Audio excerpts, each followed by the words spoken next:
सामने फिर से उपस्थित हूं एक्सप्लेन करने के लिए कि वो जो वीडियो था जिसमें मैंने बात की थी कि जब एक दशा, महादशा या फिर साढ़ेसती की जब शुरुआत होती है तो हमें यह देखना होता है कि चंद्रमा उस दिन उस वक्त कहां है और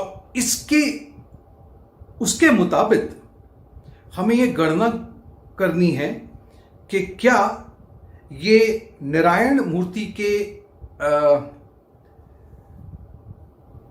पद्धति से क्या ये स्वर्ण मूर्ति है या ये चांदी मूर्ति है या तो फिर ये तांबा मूर्ति है या फिर ये लोहा मूर्ति है। मैंने ये एक्सप्लेन किया था आपको, फिर लोग समझ नहीं पाए तो मैंने कहा चलो ठीक है, फिर से एक बार वीडियो को थोड़ा अलग ढंग से प्रस्तुत करता हूं।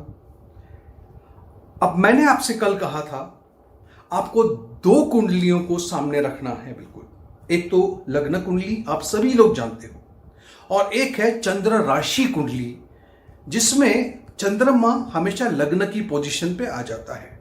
तो उसी को समझाने के लिए मैंने आपके सामने एक कुंडली बनाई है ये, ठीक है। अब इस पे ध्यान मत दीजिए थोड़ी देर के लिए, इस पे ध्यान दीजिए आप लोग। यहां पे लग्न लिखा है, 7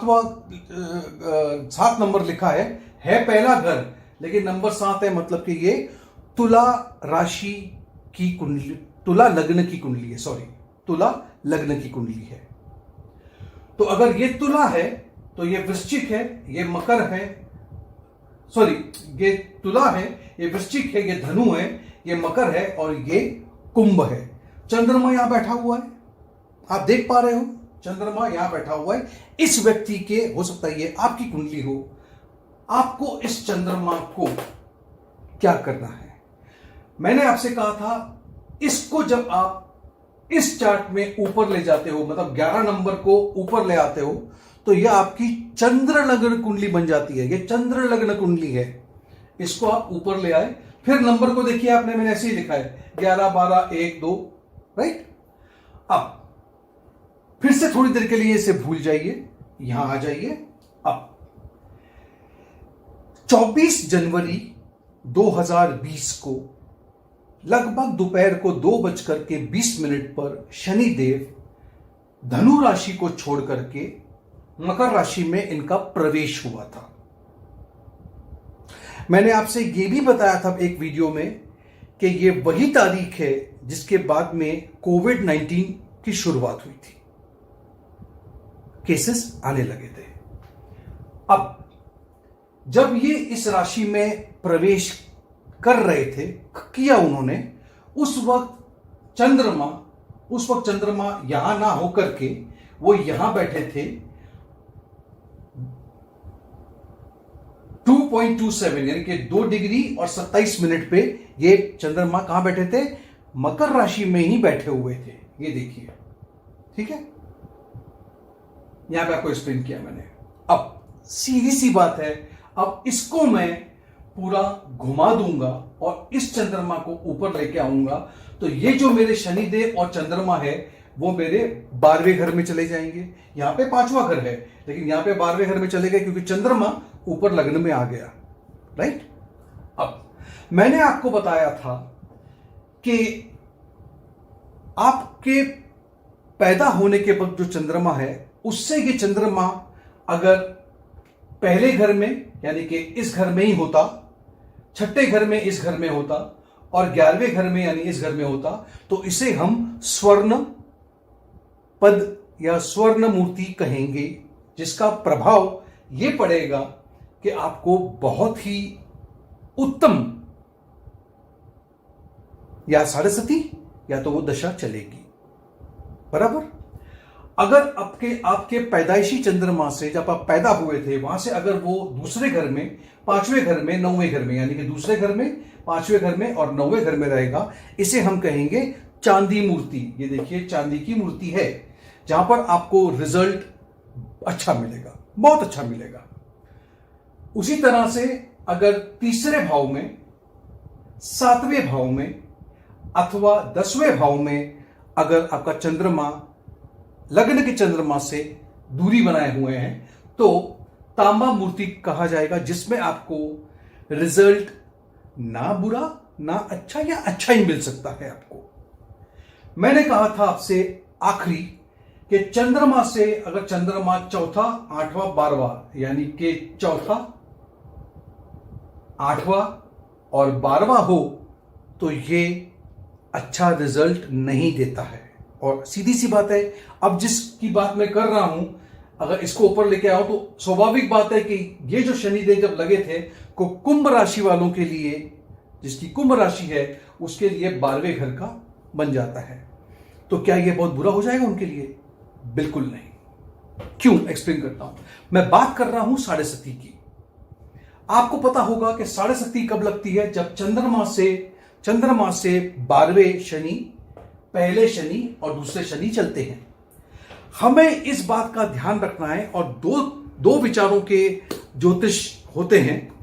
एक ने कहा है और मैंने काफी उसको अनुभव भी किया है कि शनिदेव लोहे को ही रिप्रेजेंट करते हैं। तो साढ़े सती की जहां तक बात है तो लोहा आपके लिए अच्छा काम करेगा। आप समझ रहे हो मेरी बात को?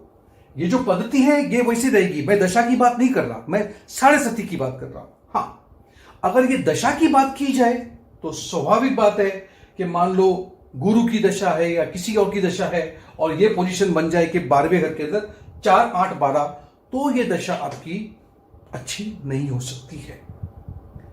दूसरी बात, लोगों ने मुझसे पूछा मैसेजेस के अंदर और मेरे व्हाट्सएप में भी कि जब दशा लगती है, हमको दिन तो पता होता है लेकिन वक्त पता नहीं होता।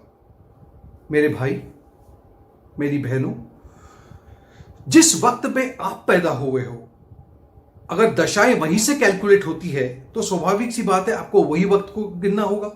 अगर आपका वक्त सुबह 10 बजे का है, रात के 10 बजे का है, सुबह के 7 बजे का है, दोपहर के 3 बजे का है, तो दशा तो उसी वक्त शुरू हुई थी।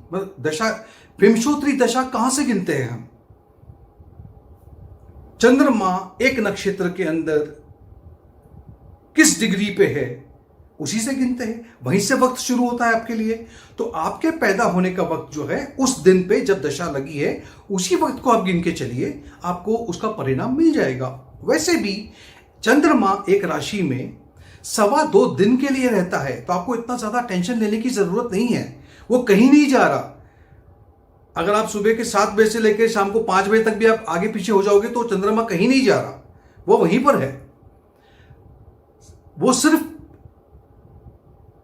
उस जगह पे थोड़ी तकलीफ आ सकती है जब चंद्रमा 28, 29 या लगभग 30 डिग्री पे बैठा है, जहां पर वो 1-2 घंटे के अंदर राशि बदल सकता है, जिसको हम संधि कहते हैं। वो बात अलग हो जाता है। संधि से ज्यादा संक्रांति कह सकते हो उसको। वो राशि बदल रहा है, लेकिन वो 100 में से 1 के साथ हो सकता है। तो आपको इसकी चिंता करने की जरूरत नहीं है। आपको सिर्फ यह समझना है कि किस तरह से कैलकुलेट करना है। इस कुंडली को देखिए, आपकी इस कुंडली में यहां पे 7 नंबर लिखा है, यहां पे 8, 9, 12, 4 कुछ भी हो सकता है। आप ये देखो चंद्रमा आपका कहां बैठा हुआ है, ये 11 की जगह पे 12, 1, 7, 8, 9 कुछ भी हो सकता है। सिर्फ इस नंबर को इस जगह पे लेके आना है, यानी कि आपको कुंडली को या तो यूं घुमा करके चंद्रमा को ऊपर लेके आएंगे। इसी से आपका चंद्रमा ऊपर आएगा। इसको बोलते हैं चंद्र लग्न, और ये है आपका लग्न कुंडली। बस यहीं पे आप लोग को कंफ्यूजन हो रहा था। हो सकता है कि चंद्रमा यहां, मानो थोड़ी देर के चंद्रमा यहां है तो ऊपर क्या आ जाएगा, 1 नंबर आ जाएगा।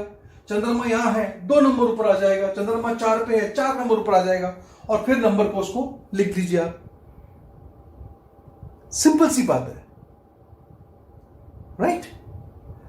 उम्मीद करता हूं कि आप लोगों को अब तो कम से कम ये बात समझ में आ गई होगी, और अगर आ गई है तो मुझे बड़ी खुशी होगी। मैंने खास ये वीडियो आप लोग के लिए खास बनाया, क्योंकि जब मैंने देखा कि मेरे बहुत ही व्यूअर्स हैं, मेरे श्रोता हैं जो शायद किसी बात को समझ नहीं पाए, तो मैं खुद भी बहुत अनकंफर्टेबल हो गया था कि नहीं, मैं किसी को भी इस तरह से कंफ्यूजन में नहीं छोड़ सकता। ठीक है, तो इसे फॉलो कीजिएगा। Thank you so much.